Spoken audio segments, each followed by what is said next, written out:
Assalamualaikum warahmatullahi wabarakatuh.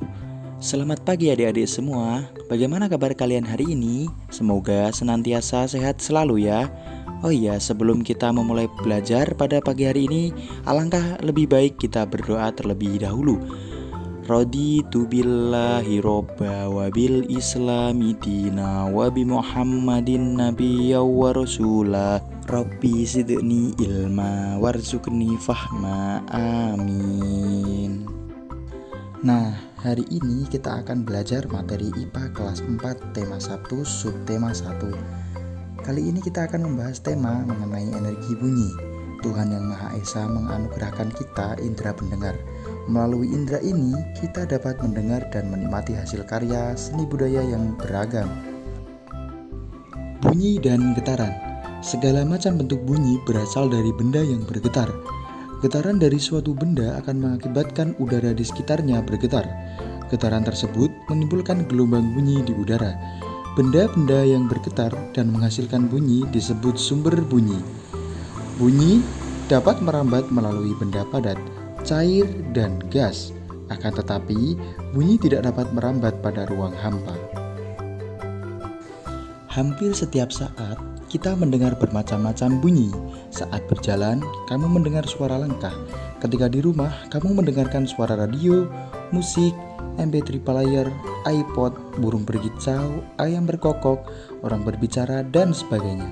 Bahkan, di malam yang sunyi pun kamu masih dapat mendengar suara jangkrik dan detakan jarum jam dinding. Sumber bunyi, apa sebenarnya bunyi itu? Dari manakah asal bunyi? Bagaimanakah proses terjadinya bunyi? Pada dasarnya, benda dapat mengeluarkan bunyi karena bergetar.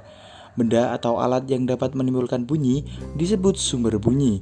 Misalnya, gong yang dipukul dan gitar yang dipetik.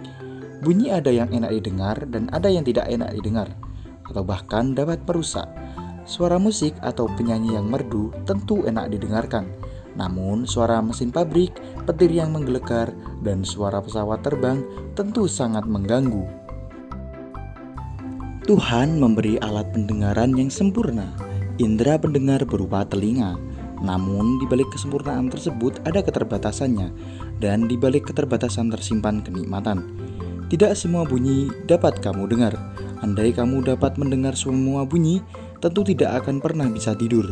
Telinga manusia normal hanya dapat menangkap bunyi yang memiliki frekuensi antara 20 Hz sampai 20.000 Hz. Bunyi yang frekuensinya antara 20 Hz sampai dengan 20.000 Hz disebut audiosonik. Bunyi yang frekuensinya kurang dari 20 Hz disebut infrasonik. Sedangkan bunyi yang frekuensinya di atas 20.000 Hz disebut bunyi ultrasonik. Perambatan bunyi. Pada tengah malam yang sunyi, kita dapat mendengar bunyi dinding jam atau suara lolongan anjing yang berasal dari tempat yang sangat jauh atau mungkin suara cecak yang sedang merayap di dinding. Tahukah kamu mengapa bunyi tersebut bisa sampai ke telinga kita? Zat apakah yang menjadi perantaranya? Gelombang bunyi termasuk gelombang mekanik, yaitu gelombang yang memerlukan medium dalam perambatannya. Oleh karena itu, bunyi tidak dapat merambat di ruang hampa. Medium yang diperlukan bunyi untuk merambat dapat berupa gas, cair, dan padat. Ketika bapak atau ibu guru berbicara di depan kelas, kamu dapat mendengar apa yang dibicarakan. Hal ini menunjukkan bunyi dapat merambat melalui gas atau udara. Saat kamu menyelam di kolam renang, kamu dapat mendengar langkah temanmu yang juga berada di kolam. Hal ini menunjukkan bunyi dapat merambat melalui zat cair atau air. Perambatan bunyi melalui zat padat ditujukan bila telingamu ditempelkan pada pagar besi, lalu temanmu mengetuk ujung pagar yang lain secara perlahan, maka dapat kamu dengar suara tersebut. Nah, itulah materi yang bisa saya sampaikan pada materi pagi hari ini. Semoga materi yang saya sampaikan bisa menjadi ilmu yang bermanfaat untuk adik-adik semua.